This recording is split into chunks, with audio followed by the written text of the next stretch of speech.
Hablar de Mikhail Bakunin es hablar de una de las figuras fundamentales y trascendentales de la historia del movimiento obrero internacional.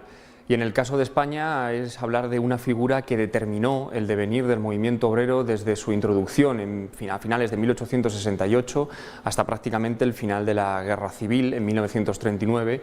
Consigue que sus ideas sean transmitidas con mucha simpleza a la clase trabajadora española y logren articular uno de los movimientos obreros más importantes de Europa a lo largo de finales del siglo XIX y en el primer tercio del siglo XX, porque no podemos olvidar que la CNT, la Confederación Nacional del Trabajo, que recoge toda la tradición del internacionalismo bakuninista previo a su propia fundación, se convierte en uno de los sindicatos más modernos y más dinámicos de Europa en la década de 1910 y 1920 por su forma de estructuración interna y por su forma de organización y también de capacitación al exterior de las reivindicaciones de la clase trabajadora.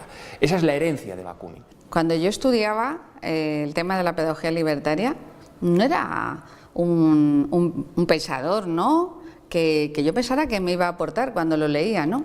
Y cuando iba construyendo un poco cuáles eran los ejes de la pedagogía libertaria, realmente me di cuenta del peso que tenía Bakunin. Para mí fue una sorpresa increíble. Es decir, una de las líneas de la pedagogía libertaria es la pedagogía integral, es decir, el desarrollo integral de las personas en el concepto libertario, que es social y es de transformación social, ¿no?, de que cada uno tiene que aprender trabajo manual, trabajo intelectual, desarrollo de su propio cuerpo, cultivo de su propio cuerpo, etcétera, tal y como lo ven ellos, pero en libertad, ¿no?, como una aplicación de la no división social del trabajo, no disociación en el trabajo manual intelectual.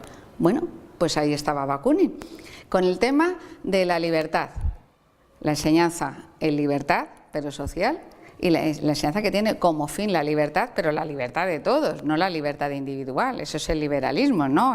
Bueno, aquí todo vale. Ahí estaba Bakunin, en la cuestión de si debe haber escuela o no debe haber escuela. Es una vieja polémica dentro del mundo libertario, ¿no? Hay movimiento sin escuela y movimiento de escuela, ¿no? Y Bakunin, por ejemplo, se pone del lado que debe haber escuelas, ¿no? Entonces, en la cuestión de la neutralidad y el adoctrinamiento, o sea, la escuela tiene que tener como contenido el capacitarse colectivamente todas las personas que asisten a la escuela para transformar la sociedad. No entiende que la escuela pueda ser neutral, entiende que todo ese trabajo se realiza para transformar algo, ¿no? Y cuando uno piensa además sobre los sistemas educativos nacionales y si eso puede llevar, si un sistema educativo nacional podría compensar las desigualdades existentes en nuestra sociedad, bueno, pues de nuevo nos encontramos a Bakunin. De nuevo nos encontramos a Bakunin porque nos dice o nos da a pensar que es imposible que un sistema educativo por sí solo, o es imposible que una escuela por sí sola pueda sustituir a lo que sería una transformación o una revolución social, ¿no? La vida de Bakunin es algo impresionante, es muy difícil. En su época, por lo visto, era muy difícil estar cerca de Bakunin y no sentirse influido por él, no solo por su aspecto físico, que era muy espectacular, sino por la personalidad que irradiaba, por la forma de ser que tenía.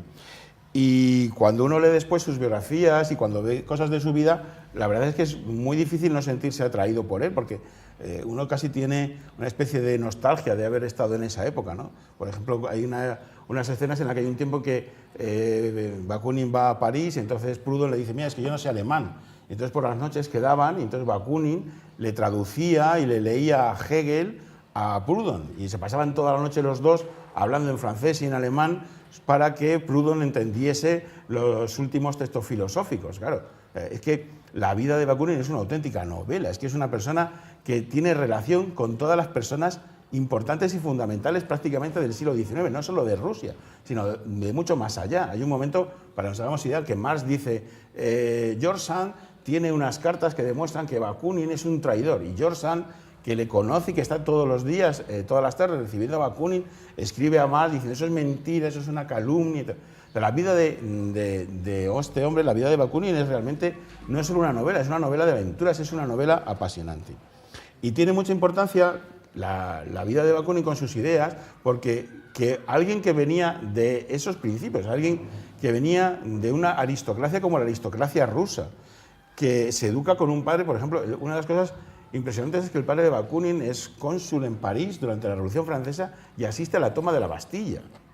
Entonces, Bakunin, con esa carga personal, formado en una academia militar, dentro de un ambiente aristocrático, de la aristocracia rusa, cuando su padre tenía 1.200 siervos, que en una sociedad religiosa como esa, en la que el propio Bakunin reconoce que cuando estaba en la academia y venía el zar, poco menos que lloraban todos de emoción, que una persona que estaba llamada a ocupar una posición tan elevada, que tenía una carga personal tan importante, un peso tradicional, de la tradición tan fuerte, sea capaz de romper, y sea capaz de romper de una manera tan radical y tan absoluta como nadie antes lo había hecho, eso es muy importante. Él no es alguien que habla en su propio beneficio, él no es, por hablar del debate entre Marx y Bakunin, él no es un señor que teoriza sobre la explotación de los obreros mientras vive gracias al dinero que le pasa a Engels de las plusvalías de los obreros de la fábrica de su mujer. Bakunin es una persona que estaba llamada para ocupar unos destinos altísimos, ocurría también con Kropotkin, que había recibido una influencia en la educación contrariamente opuesta y que él hace un esfuerzo titánico, él hace el esfuerzo de romper con todo eso y plantear rupturas que nadie antes había planteado. Tuvieron que pasar casi 2.000, 3.000 años para que aparezca alguien como Bakunin que diga el Estado no es el objetivo. El Estado es una forma de gobierno estructurada por un grupo dominante para su servicio. Y han tenido que pasar casi 2.000, 3.000 años desde el creciente fértil en Mesopotamia, 3.000 a.C. hacia acá, para que haya alguien que dijera, señores, el Estado no es el objetivo, no hay que alcanzar ese estadio de evolución social, eso es un grado de involución. Entonces yo creo que la gran actualidad también, y hay que ver en qué momento lo dice Bakunin, fijaos, en mitad de un 19 agresivo, con una clase obrera que todavía no sabe por dónde tiene que ir, qué objetivos quiere, antecedentes de lo que lo vamos a llamar totalitarismos de los años 30, ahí sale un personaje como Bakunin diciendo con todos sus santos empujes, diciendo, señores, el Estado es nuestro enemigo. Eso es lo que nos diferencia a muchos desde hace 3.000 años hacia acá. Y para eso, desde luego, yo creo que, no sé si habrán pasado estamos casi en 200, pero yo creo que su mensaje es totalmente actual. Y de alguna manera es un tirón de orejas para decir, no tenéis que ir con esos problemas mentales muchas veces que nos argumentamos. Es que es totalmente cierto. El Estado sigue operando y sigue los mismos niveles de desigualdad social, se llame monarquía, se llame democracia parlamentaria, democracia totalitaria, como se le quiera llamar. El problema, y ese es el gran mensaje de Bakunin, entre otros, por lo menos bajo mi punto de vista, es, en tanto exista Estado, la situación digamos, social y el hombre oprimido por otros hombres seguirá perviviendo. Uno de los enfrentamientos entre el marxismo y bakuninismo venía cuál es el origen de las sociedades y cuál es el origen de ese Estado.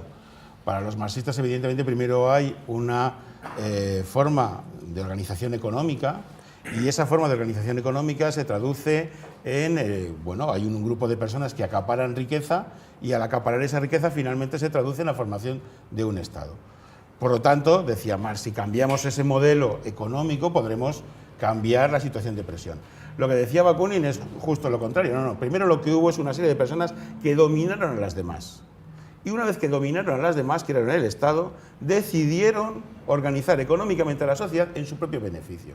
Con lo cual, si cambiamos el modelo social, pero sigue habiendo unas personas que dominen, esto no cambiará.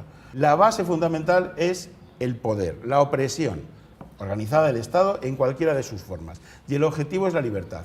No basta con cambiar únicamente un modelo económico, no basta con cambiar una forma de explotación. Si no cambiamos el origen, el Estado, y lo hacemos de raíz, porque claro, los marxistas dicen, sí, queremos destruir el Estado, pero luego ya con el tiempo. No, Bakunin dice, desde el primer momento. Hay una cosa que, dado que estamos hablando de la influencia actual, sería el tema del voto, ahora que hay unas elecciones próximas y estamos constantemente con los procesos electorales. Lo que quiere decir y lo que explica Bakunin. Normalmente cuando los anarquistas, claro, Bakunin ya no se lo dicen porque no está vivo, pero bueno, ¿ustedes por qué no votan? Es una cuestión de coherencia ética, es una cuestión de ética. Bakunin, desde una perspectiva ética, no se opone a que una persona individual o cualquiera vote. Si usted quiere votar, puede votar con toda libertad. Lo que Bakunin dice es, lo que usted no puede pensar es que va a cambiar algo con su voto. Que yo afinaría más, no se trata de no vote porque con esto no cambia nada, se trata de no cambias nada conquistando el Estado por el medio que sea. Quiero decir, porque no sé, si pensamos en la Revolución Rusa, que no se hizo votando, o si pensamos en la Revolución Cubana, que fue una guerrilla foquista que baja del monte y toma el poder, ¿no?, derrotando a un dictadorzuelo, u otras alternativas que se han podido dar, es que no han funcionado. Es que al final el Estado se come, devora a los revolucionarios, los transforma y les acaba poniendo a su servicio. Es decir, es que esa es la clave. Y a mí me parece que lo interesante es que él se adelanta 150 años a eso. Para Bakunin daba lo mismo que la revolución, en su proceso o al final, en su meta, fuese dirigida por unos obreros, por unos burgueses, por unos aristócratas. Finalmente, si una vanguardia dominaba y gobernaba, pues eso se traduciría inevitablemente en una limitación de las libertades para el conjunto de la sociedad.